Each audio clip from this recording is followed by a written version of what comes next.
হে everyone, আজকে staff nurse grade টুর একটা বিশাল বড় আপডেট পাবলিশড হয়েছে। যে আপডেটের জন্য আমরা সবাই এতদিন ধরে অপেক্ষা করছিলাম। সমস্ত অপেক্ষার অবসান ঘটিয়ে আজ 22/9/2025 সেই আপডেট পাবলিশড হলো। হেডলাইনে দেখতে পাচ্ছ, নোটিশে লেখা আছে guidelines two candidates for availing edit option. তোমরা সকলেই জানো আজকেই কিন্তু শেষ ডেট ছিল স্টাফ নার্স গ্রেড টুর ফর্ম ফিল আপের। সুতরাং এরপর এডিট অপশানে গিয়ে আমাদের কি করতে হবে তারই একটি গাইডলাইন আজকে নোটিশ হিসেবে পাবলিশ করা হলো। লেখা আছে the edit window will be available from 23/9/2025 10 AM to 25/9/2025 5 PM as per notice number, যেটা মেমো নাম্বার আছে সেটা দেওয়া আছে, dated 29/8/2025 available in the notice section of the official website of West Bengal health recruitment board.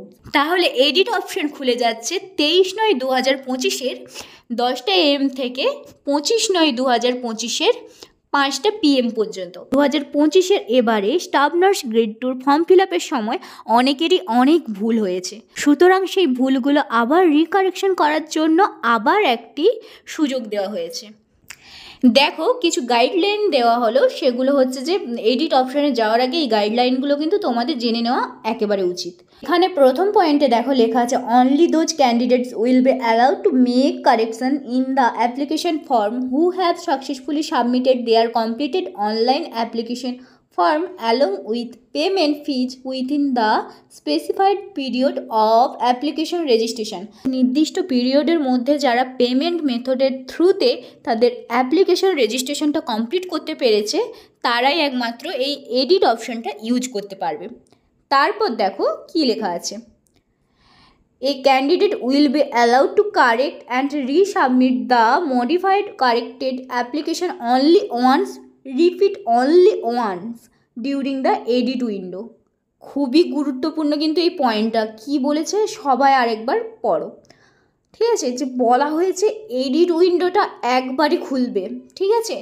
Edit উইন্ডোতে তুমি একবারই কিন্তু কেবলমাত্র এডিট করতে পারবে। এডিট উইন্ডোতে যাওয়ার পর বারে বারে তোমরা এটা ভাববে যে আমি যেটা চুজ করছি বা কারেকশন করছি সেটা একেবারে ঠিক তো, কারণ একবারই সুযোগ পাবে, এরপর কিন্তু আর কোনো সুযোগ থাকবে না। এরপর যদি আবারও ভুল হয় তাহলে রিজেক্ট হওয়ার একটা চান্স থেকে যাচ্ছে। তারপর দেখো বলেছে data submitted by the candidates. দেখো কি কি বলেছে, name, mobile number, email, date of birth can not be edited. এটা প্রথমেই বলে দিয়েছিল যে নাম, mobile number, email, date of birth কিন্তু চেঞ্জ করা যাবে না। মানে এডিট অপশানে সব কিছু এডিট করতে দিলেও এগুলো কিন্তু তুমি এডিট করতে পারবে না। সুতরাং যখন অ্যাপ্লাই করার সময় কিন্তু সবার এটা মাথায় রেখে অ্যাপ্লাই করা উচিত ছিল। এখন যদি তোমাদের ওটা ভুল থাকে সেক্ষেত্রে তুমি কিন্তু এটা এডিট করতে পারবে না। লেখা আছে candidates will have access to the edit previous data button after logging into their respective portals once their option is available from 23/9/2025 10 AM। তাহলে বলেছে যে 23 তারিখ থেকে সবাই সকাল 10টার পর থেকে এডিট অপশনটা ইউজ করতে পারবে। During the edit window candidates who don't want to modify any information, delete any submitted documents, upload any additional documents are simply not required to do anything in this edit window। যে সকল ক্যান্ডিডেটরা কোনো কিছুই change করতে চায় না বা delete করতে চায় না তাদের এই এডিট উইন্ডোটা ইউজ করার কোনো প্রয়োজন নেই। The edit window is exclusively for those who want to make modifications, rectifications, any information already submitted in their online application and or deleted any submitted documents, upload any additional documents। এডিট উইন্ডোটা কেবলমাত্র তাদের জন্য যারা কোনো data change করতে চায় কিংবা ভুল করে যদি কোনো ডেটা দিয়ে থাকে সেটা ডিলিট করতে চায় তাহলে কিন্তু সেই এডিট উইন্ডোটা কেবলমাত্র তাদের জন্য। আর যাদের কোনো ভুল নেই তারা এই এডিট উইন্ডোটা ইগনোর করবে। Candidates availing the edit window will be provided with the edit previous data option upon login. By clicking this edit previous data option, they will be able to make step-by-step edits correction, modification starting from step 1 up to step 4 by clicking edit previous data. সবার online form fill আপের পরে submit করে দেওয়ার পর কিন্তু একটা cancel bottom ছিল, কিন্তু সেটা আর আজ থেকে থাকছে না। সুতরাং তার পরিবর্তে থাকবে কিন্তু এডিট প্রিভিয়াস ডেটা বলে একটা বাটন। তো সেটা যদি প্রেস করো সেখান থেকে তুমি কিন্তু স্টেপ 1 থেকে স্টেপ 4 পর্যন্ত এডিট করার সুযোগ পেয়ে যাচ্ছ। মানে যেমনটা তুমি প্রথমে ফর্ম ফিল আপের সময় স্টেপ 1 থেকে স্টেপ 4 পর্যন্ত অপশান পেয়েছিলে, ঠিক তেমনটাই কিন্তু এডিট অপশানেও তুমি পাবে।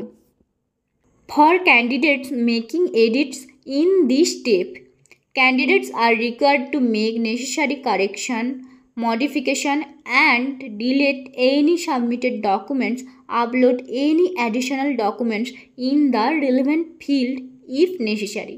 তাহলে তোমাদের যদি দরকার হয় কোনো কিছু মডিফাই করার বা কোনো কিছু কারেকশন করার কিংবা কোনো কিছু ডিলিট করার, তোমরা কিন্তু এই অপশানগুলো পেয়ে যাবে, ঠিক আছে। Candidates are required to click the save button after making any edit to ensure that their uploaded information documents are properly saved. তাহলে বলা হয়েছে কোনো কিছু ধরো কারেকশন করলে বা ডিলিট করলে বা যাই করো না কেন, তারপর কিন্তু সেভ বাটনটা ক্লিক করে তোমরা নিজেদের যে ডকুমেন্টসটা কারেক্ট করলে বা করলে সেটা একেবারে প্রপারলি সেভ করার জন্য ওই সেভ বাটনটাকে প্রেস করার কথা বলেছে। সেটা এর বেশি কিছু বলছে না এখানে। After saving candidates must click the proceed button to continue the next step, যেমন বলেছে স্টেপ 2। তাহলে বলেছে আফটার শেভিংয়ের পর তুমি প্রসিড বাটন প্রেস করে পরের কন্টিনিউ করে নেক্সট স্টেপে চলে যেতে পারো। মানে স্টেপ 1 থেকে তুমি স্টেপ 2তে চলে যেতে পারো ওই প্রসিড বাটনটা ক্লিক করে, যেমনটা তোমরা হচ্ছে যে অনলাইন অ্যাপ্লাই করেছিল ঠিক তেমনটাই। For the candidates with no edits in this step, এখানে বলা হয়েছে candidates who don't have any correction modification in the fields shown under step 1, মানে বলেছে স্টেপ 1-এ ধরো তোমার কোনো কারেকশনের প্রয়োজন নেই, ঠিক আছে, should not select the save button, তাদের সেভ বাটন কোনো প্রেস করার প্রয়োজনই নেই। তোমার কারেকশন করছো না মানে তোমার এখানে কোনো সেভ বাটন প্রেস করার প্রয়োজন নেই, ঠিক আছে। ওটা করার পরিবর্তে তারা বলেছে ডাইরেক্টলি তোমাকে হচ্ছে প্রসিড বাটন ক্লিক করে নেক্সট স্টেপে চলে যেতে, মানে স্টেপ 2তে চলে যেতে বলেছে। বুঝতে পেরেছো যে স্টেপ 1-এ তোমার কোনো কারেকশন না লাগলে তুমি স্টেপ 2তে প্রসিড বাটন ক্লিক করে চলে যেতে পারবে। Candidates should follow the similar process as mentioned in point number 7 above as per their requirement, and again by selecting the proceed button they will move on to the next step, যেমন example দিয়েছে step 3। এই দেখো 8 আর 9 নম্বর পয়েন্টে same কথাই বলেছে যে 7 নম্বর পয়েন্টটাকে follow করতে, যে তোমার যদি কোনো কারেকশান করার না থাকে তাহলে তোমার কোনো সেভ করার প্রয়োজনই নেই, তুমি প্রসিড বাটন ক্লিক করে একেবারে নেক্সটে চলে যেতে পারছো। After step 4 there will be final submission button, বলছে ফাইনাল সাবমিশন তুমি তখনই করতে পারবে যখন স্টেপ 4-এ গিয়ে সাবমিট বাটনে ক্লিক করবে, তখনই কিন্তু তোমার ফাইনাল সাবমিশন হয়ে যাবে।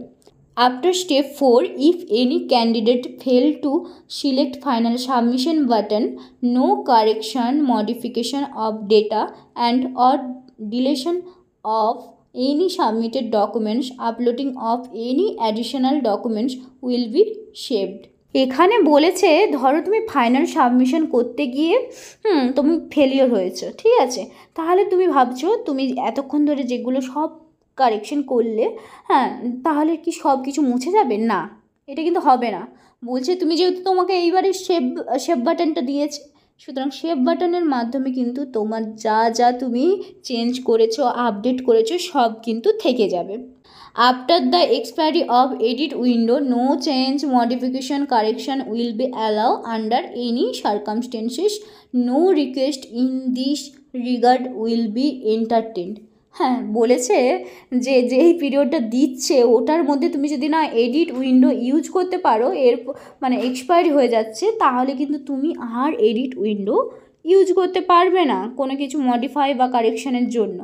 তুমি এরপর যতই রিকোয়েস্ট করো এরপর কিন্তু কোনো আর এডিট অপশান থাকবে না।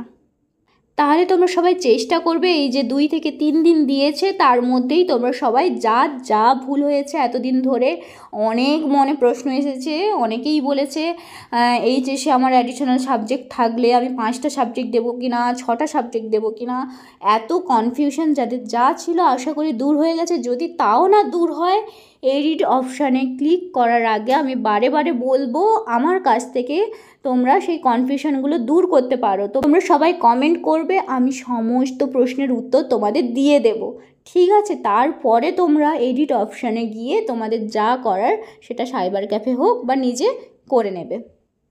কারণ বারে বারেই বলা হচ্ছে যে তুমি একবার এডিট অপশানে গিয়ে যদি ফাইনাল সাবমিট মানে কারেকশন করার পর ফাইনাল সাবমিট করে ফেলো, যে তারপরেও যদি তোমার কোনো এডিট করার ইচ্ছে থাকে যে আমার আর একটা তো জিনিস আমার এডিট করা হলো না, তুমি কিন্তু আর কোনো দ্বিতীয় সুযোগ পাবে না, মাথায় রেখে করবে।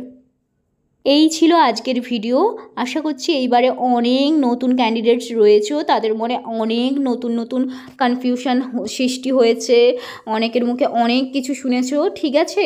সবার মুখে সব কিছু শুনে বিশ্বাস করার প্রয়োজন নেই, তুমি নোটিশগুলো বারে বারে পড়বে, পড়ে নিজে থেকে যদি তাও কোনো কনফিউশন থাকে আমাকে কমেন্ট করে জানাতে পারো। আমি অবশ্যই সেই সকল নতুন ক্যান্ডিডেটসদের প্রশ্নের উত্তর দেওয়ার চেষ্টা করব।